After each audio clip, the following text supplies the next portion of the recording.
The escalation trap. The bombs hit, the targets were destroyed, and Washington called it a win. But here's what no one in the press briefing room wanted to say out loud. The United States doesn't know where a single ounce of Iran's nuclear material is right now. Not 1 ounce. And Iran has enough enriched uranium for 16 nuclear bombs. That's not a headline. That's a crisis. And the man who's been running war simulations on Iran for 20 years, advising every White House from 2001 through 2024, says America has walked straight into a trap it built for itself. His name is Professor Robert Pape, and what he's saying right now should make every person paying attention genuinely uneasy. If this kind of analysis matters to you, drop a comment below and hit that like button. It genuinely helps us keep bringing voices like this to you. We appreciate you more than you know. Now let's get into it. The man who saw it coming, Professor Robert Pape, is not a cable news pundit. He is a political scientist at the University of Chicago who has spent 40 years studying military strategy, air power, international terrorism, and political violence. He built the curriculum that trains United States Air Force officers on exactly the type of war now unfolding in Iran. He wrote the books, he ran the simulations, and for 2 decades his predictions have been correct. We are losing control of the situation, Pape said flatly. We don't know where that nuclear material is, but they have the material for 16 nuclear bombs, and we've given them every incentive to develop them. That sentence deserves to sit with the reader for a moment. 16 bombs. Not hypothetical, not theoretical. The material is there, it's enriched, and as of right now, nobody on the American side knows where it is. Pape ran his final simulation just last May. 90 minutes, his entire class, walking through every possible bombing strategy. The result was always the same. The B-2 stealth bombers destroy the buildings. 90% accuracy, craters where bunkers used to be. And then, silence. No one knows where the enriched uranium went. No one can tell if Iran moved it before the strike. No one can confirm how much of it survived. The tactical success was nearly perfect. The strategic outcome was a disaster. Stage 1. The smart bomb illusion. In June, the United States struck Fordow, Natanz, and several other Iranian nuclear facilities.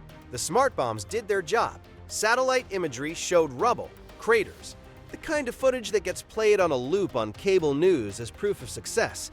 But here's what Pape has been saying since before the first bomb fell. Bombs don't just hit targets, they change politics. And 2 days before the strike on Fordow, American civilian satellites captured images of trucks leaving the site. Large trucks, moving something. The kind of containers used to transport uranium hexafluoride look, according to Pape, like oversized scuba tanks, about the size of a large table. They fit in trucks, and the trucks were already gone when the bombs arrived. I don't think they were moving the popcorn, Pape said. The Defense Intelligence Agency's own leaked post-strike reports said the same thing. The bombings created holes in the facilities and probably shook the underground chambers. But there was no confirmation of where the enriched material was, and every indication it had already been moved. This is what Pape calls the escalation trap. Stage 1 gives you tactical success. But tactical success and strategic success are not the same thing. The enemy still has what you came to destroy. And now the war has started. Stage 2, regime change and the fatwa that died. In February of 2026, the war entered Stage 2. The United States shifted from bombing nuclear facilities to targeting the regime itself. The supreme leader was killed. Along with him, approximately 20 to 30 senior figures in the Iranian power structure, including, as it turned out, most of the people who might have been considered acceptable replacements. What came next was not the compliant new government Washington had hoped for. What came next was the Supreme Leader's son. The Supreme Leader we took out was against nuclear weapons, Pape explained. He had issued 2 fatwas, religious edicts, declaring that Iran should not develop them. He was one of the guardrails, and we killed him. The new Supreme Leader has issued no such fatwa. He is known for his role in directing the Basij, the paramilitary police force responsible for violently suppressing Iranian protesters. He is younger, more aggressive, and backed by the most hardline factions inside a million-strong Iranian military, including an estimated 150,000 to 200,000 Revolutionary Guard troops. When you take out the leader, Pape said, you may kill the leader. But you get in its place a harder regime, a more resilient regime, a tougher regime that wants to lash back even more aggressively because you killed Dad. And if the new leader doesn't lash back, how does he prove his credibility? If he's a wimp, he gets a bullet in the back of the head. This is not speculation. Pape points to a direct historical pattern. When the United States bombed Gaddafi in 1986, Gaddafi retaliated by bombing Pan Am Flight 103, killing 271 civilians, 190 of them Americans. When the North Atlantic Alliance degraded Milosevic's regime in March of '99, Milosevic responded by sending 30,000 ground forces into Kosovo in what became an ethnic cleansing campaign against 1 million civilians. Regimes don't surrender when you kill their leaders. They escalate. Horizontal escalation. The coalition is cracking. Stage 2 has brought something Pape calls horizontal escalation. Iran is no longer just retaliating against Israel. It's targeting the entire regional coalition that has been supporting the United States military presence. Saudi Arabia, the United Arab Emirates, and the broader Gulf states. The weapon of choice is not missiles this time. It's drones. Precision-guided, cheap to produce, devastating in psychological terms.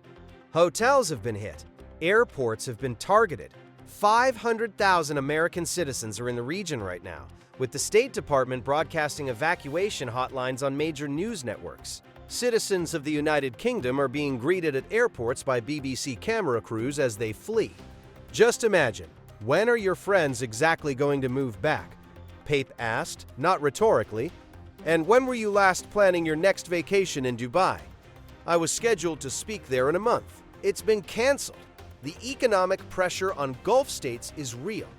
Tourism accounts for between 5 and 10% of gross domestic product in some of these countries. That's not a rounding error. Iran is deliberately targeting those economic nodes, not to destroy them militarily, but to drive a wedge between Washington and its regional partners. The strategy is elegant and brutal. Make hosting American forces too costly. Force these governments to choose between their economic survival and their alliance with Washington. There's another dimension most Americans aren't discussing. The leaders of Saudi Arabia and the United Arab Emirates may want to support the American coalition, but their publics do not. Anwar Sadat made peace with Israel in 1979. In 1981, his own security guards walked up to his reviewing stand at a military parade and shot him dead. These regional leaders know that history. They know the risk. Russia in the shadows. There is one more piece of the picture that the American government is not denying, and its silence is louder than any statement. Russia is providing Iran with targeting intelligence, the same kind of precision targeting assistance the United States provides Ukraine. Iranian drones that were previously relatively imprecise are now finding exactly which ship to strike in the Strait of Hormuz. When Secretary Hegseth was asked about it, he did not say it wasn't happening. He said not to over-worry. When President Trump was asked on March the 7th about Russia and Iran sharing intelligence, his response was revealing. If we asked them, they'd say we do it against them. Wouldn't they say that we do it against them? Russia is doing to us exactly what we do to them, Pape said. They're doing it to hurt us. This isn't irrational. This is strategic. Since Vietnam, every adversary America has faced has understood the same thing. You can't beat the United States on the battlefield. So you play the long game. You make it political. You make it expensive. You make it a forever war. That's how North Vietnam won. That's how the Afghan Taliban won. We won every battle in Vietnam. We lost the war. The Strait of Hormuz is now a pressure point. One tanker was hit by a drone. Just one. But tanker crews are not soldiers. They work for a paycheck. When the risk goes up, the ships stop moving. When the ships stop moving, oil prices rise. When oil prices rise, inflation returns. When inflation returns, the president who promised economic recovery is standing at a gas station that contradicts every speech he's given. Stage 3. What happens when boots hit the ground? Professor Pape puts the probability of the United States deploying ground forces in Iran at 75%. The reason is simple, brutal, and unavoidable. The nuclear material is still out there. Unknown location, unknown quantity. And with each passing week, Iran has every incentive to enrich more. Because the single most logical conclusion any Iranian leader can draw from the last year of events is this: The only thing that will stop the United States from killing you is a nuclear weapon. Ukraine had nuclear weapons in the 90s, Pape noted. They gave them up. And right now there are a lot of people in Ukraine asking themselves, why did we do that? North Korea has 60 working nuclear weapons. We're not assassinating anyone in Pyongyang. You see the pattern. The ground option being discussed involves sending forces, likely units like the 82nd Airborne, into areas around known nuclear facilities to search for the dispersed material. Control an area the size of a major airport. Bring in 5,000 personnel. Stay for weeks, possibly months. Because the material is buried, the entrances have been bombed shut, and no one knows exactly where to dig. And even if they find something, how do they know there isn't more somewhere else? Iran has a territory comparable in size to the continental United States. The material can be in trucks, in underground chambers the satellites can't see, in locations that haven't been mapped. This is exactly what happened with weapons of mass destruction in Iraq between the 1990s and 2003. Inspectors were in the country. They still weren't sure. The fear compounded. The uncertainty became the justification for an escalation that lasted decades. Let's say we even find the material, Pape said slowly. How do we know they haven't enriched more somewhere else? That fear is going to get worse and worse and worse, and that fear is going to push us deeper in. That is the trap. Stage 3 is not just ground troops searching for uranium. Stage 3 is where the conflict goes global. ISIS had 30 to 40,000 fighters and no state behind it, Pape said. And it managed San Bernardino. It managed Paris. Iran is an actual state with 92 million people and 1 million men in arms. Why exactly would they not eventually use that capacity?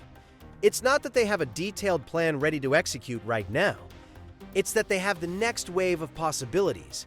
And the trigger is most likely our boots on the ground. He pointed to Chechnya. In 1996, Russia assassinated the Chechen leader. The replacement launched Operation Jihad within 3 months. A province of 1 million people kicked the Russian military out.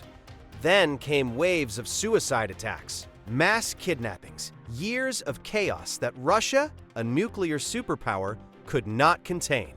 Trump's dilemma and the 25%, President Trump is, by Pape's assessment, on the horns of a dilemma with no golden off-ramp. Option 1. Stop. Pull the aircraft carriers back. Accept a political loss. Declare that the missile program was the target, even though nobody will believe it. Take the hit now and prevent a deeper catastrophe later. Option 2. Double down. Keep bombing. Hope the next leadership figure is more cooperative. Push forward into Stage 3 and deal with what comes. The 25% that Pape leaves for a peaceful outcome rests on a deal, something similar in structure to the 2015 nuclear agreement that the Obama administration negotiated, which had reduced Iran's enriched uranium stockpile to levels insufficient for a weapon.